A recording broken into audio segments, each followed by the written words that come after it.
I have made decisions that cost lives. Every king of a war hold does. You learn to hold the ledger steady, to press the quill without flinching, and to carry the weight of each name you surrender, without letting it pull you under. 6 years I had been doing exactly that. Giving the conscription emissaries what they demanded, negotiating the margin where I could, protecting the hold's beating heart with the only tool a siege king has: arithmetic. What I could not explain, even to myself, was why I always found a reason to cross out her name. The first time, it was simple enough. Emissary Drath arrived with his rolling cart of ledgers and his cold northern contempt, and he ran a finger down the list of the hold's record keepers. She was there. Lena, the Omega Archivist, 3rd tier, assigned to the lower vaults. I told him she was essential to the hold's grain inventory, which was true enough, if I squinted at it. He noted the exemption without interest and moved on. I did not think about it afterward. There were 63 other names to weigh. The second time came 4 months later. A different order. Workers for the northern road gangs. Bodies needed before the frost. Name appeared on the 3rd page, written in my steward's careful hand. Corvath had picked her because she was quiet, because no one in the hold would raise a voice for her, because she was precisely the kind of woman the world has always found easy to surrender. I scratched a single line through her name and wrote in the margin, "Exempt, Archive Administration." Corvath raised one eyebrow. I met his eyes until he looked away. I told myself it was because the vault records were genuinely in disorder. By the 3rd time, I had stopped pretending. She worked 3 floors below the throne room, in a vault that smelled of old linen and pine resin. I had passed through it once, during a fire survey in the early years of my reign, and seen her at a long table in the candlelight, cross-referencing harvest counts against population ledgers with a thoroughness none of my senior clerks bothered to match. She had not known I was watching.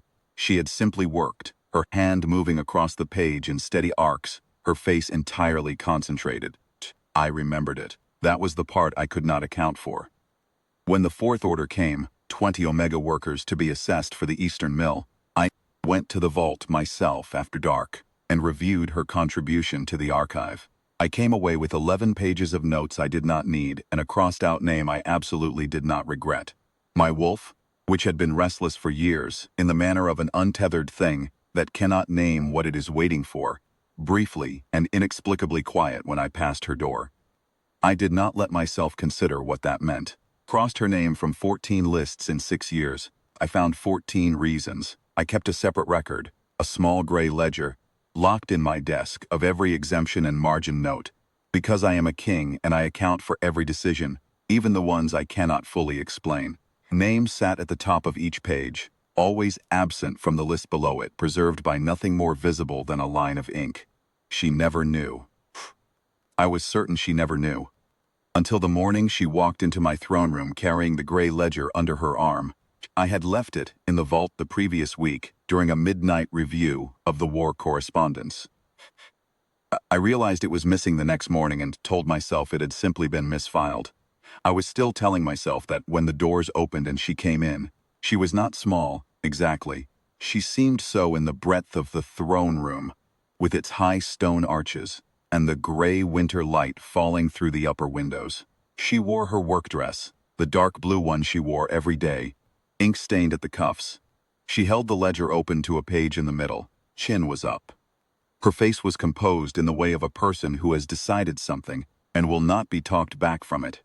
She said, "I found this in the vault." I said nothing. She said, "It has my name at the top of every page and below it, every order that should have included me, with a line through it." She looked up from the ledger. "These are your notes. I know your hand." My steward Corvath was in the room. 2 of my senior men were in the room. The fire in the grate crackled, and the winter wind pressed against the high glass. I was aware of all of it, and I was aware of none of it.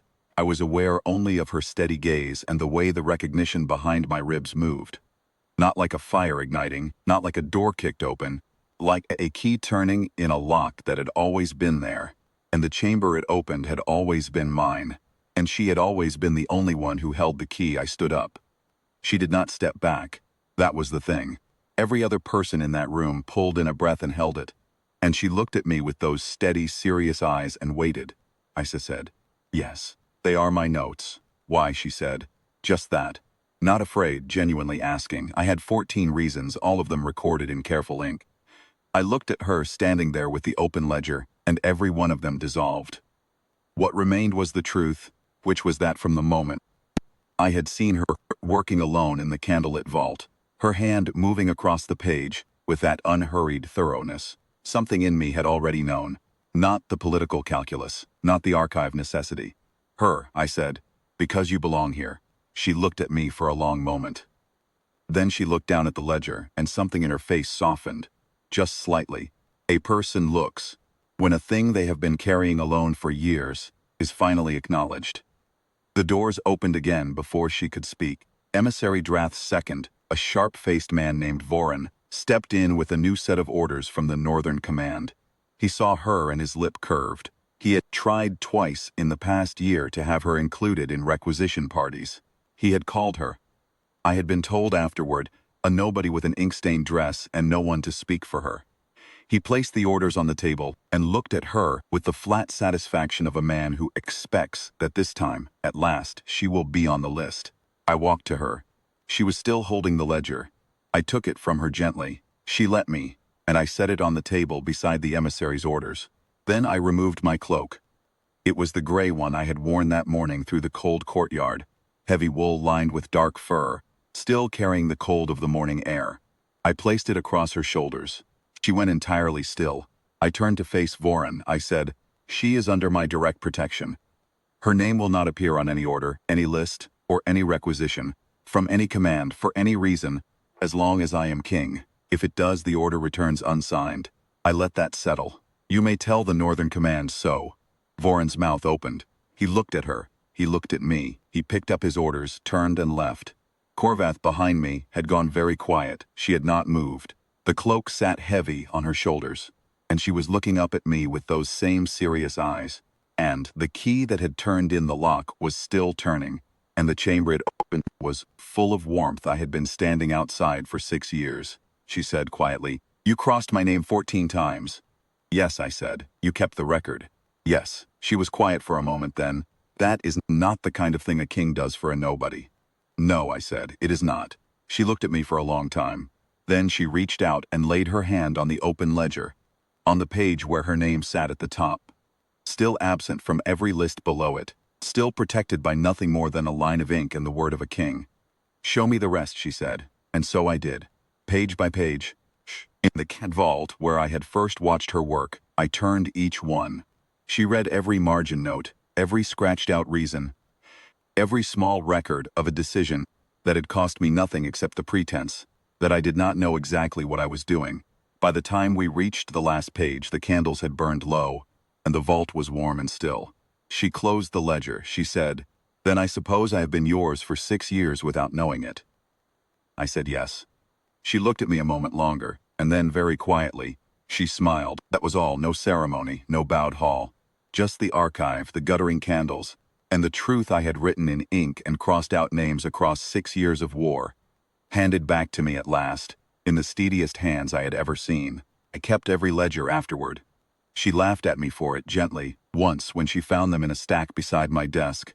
I told her I was a king, and kings account for every decision. She said she already knew that,